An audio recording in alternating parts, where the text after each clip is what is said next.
Hello les amis, je vous retrouve pour une nouvelle vidéo sur le football et la Ligue des Champions 2025-2026 et je vais vous présenter le match Paris Saint-Germain contre Monaco. C'est un match qui a lieu ce mercredi 25 février 2026 à 21h pour le compte des 16e de finale retour dans cette compétition. Alors le PSG c'est le 11e de la phase de poule qui reçoit Monaco le 21e et surtout au match aller, c'est Paris qui a gagné 3-2 à Monaco après avoir été mené 2 buts à 0.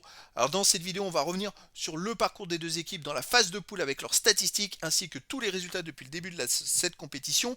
On enchaînera par le classement des meilleurs marqueurs et des meilleurs passeurs dans cette Ligue des Champions. On verra également les 10 derniers résultats, toutes compétitions confondues et les stades du PSG de Monaco. Et on terminera par les compositions d'équipes et tactiques éventuelles, ce qui nous permettra d'avoir une idée et une tendance à cette rencontre. Alors pour ceux qui souhaitent voir ce match à la télé, sachez que vous pouvez le voir sur Canal+. Et donc au classement dans la phase de poule, le PSG avait fini 11e avec 14 points en 8 matchs. 4 victoires, 2 nuls, 2 défaites, 21 buts marqués, 11 encaissés, plus 10 de différence de but. Bon, ils ont raté à la dernière journée d'être dans les 8.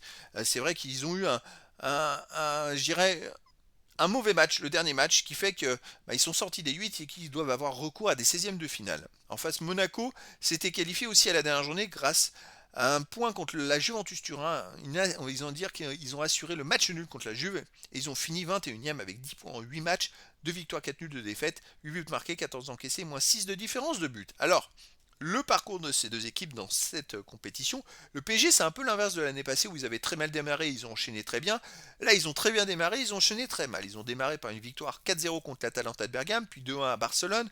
Ils ont gagné 7-2 au Bayer Leverkusen, ils ont perdu contre le Bayern Munich 2-1, ils ont gagné 5-3 contre Tottenham, puis après 0-0 à l'Athletic Bilbao, défaite 2-1 au Sporting Portugal et un partout contre Newcastle. Donc là, ils se sont bien rattrapés au match aller à Monaco, pourtant c'était mal embarqué car ils étaient menés 2-0 après 20 minutes de jeu.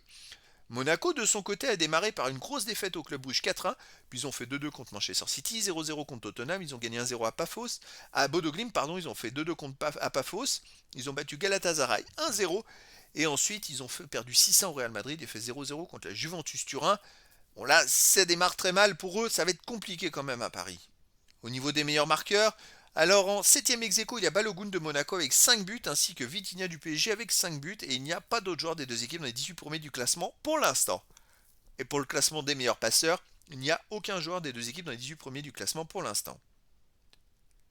Les 10 derniers résultats, toutes compétitions confondues, le PSG 6 victoires à nul, 3 défaites, 20 buts marqués, 10 encaissés plus 10 de différence de but. Ça va un peu mieux sur ces derniers matchs, même s'il y a une grosse défaite à Rennes 3-1. Il y a 2 matchs. Ensuite, quand on voit les 4 matchs autour, ils les ont gagnés et ils marquent des buts. Donc voilà, je trouve qu'il y a du mieux quand même. Ils viennent de battre Metz 3-0, sinon à domicile, ils ont battu Marseille 5-0. Ils ont fait un partout contre Newcastle, le fameux match qui les a sortis des 8 premiers. Ils ont battu le Lille 3-0, ils ont perdu 1-0 contre le Paris FC. Donc sur les 5 derniers matchs à domicile, c'est 3 victoires à nul, une défaite. Monaco de son côté sur les 10 derniers matchs, 3 victoires, 3 nuls, 4 défaites, 15 buts marqués, 18 encaissés, moins 3 de différence de but. Monaco, bon, alterne le bon et le moins bon. Ils ont du mal à gagner 2 matchs de suite, même s'ils ont réalisé un gros exploit ce week-end. Ils sont allés gagner 3-2 à Lens, après avoir été menés 2-0. Ils ont fait un peu ce que le PSG leur a fait chez eux quelques jours avant, et cette fois ils l'ont fait chez l'ancien premier de Ligue 1, puisque grâce à eux, le PSG a repris la tête de la Ligue 1. Donc le PSG peut les remercier indirectement.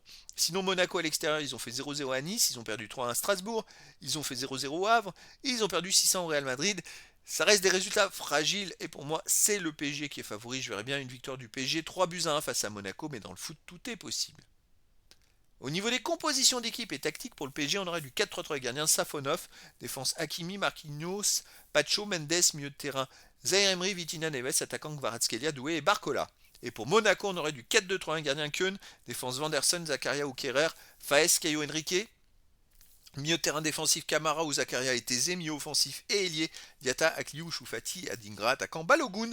Donc voilà, le décor est planté entre ces deux équipes et donc je vous donne rendez-vous ce mercredi 25 février 2026 à 21h pour le match de football de 16e de finale retour de la Ligue des Champions 2025-2026. Le PSG reçoit Monaco. Voilà les amis, je vous dis à très bientôt pour une nouvelle vidéo.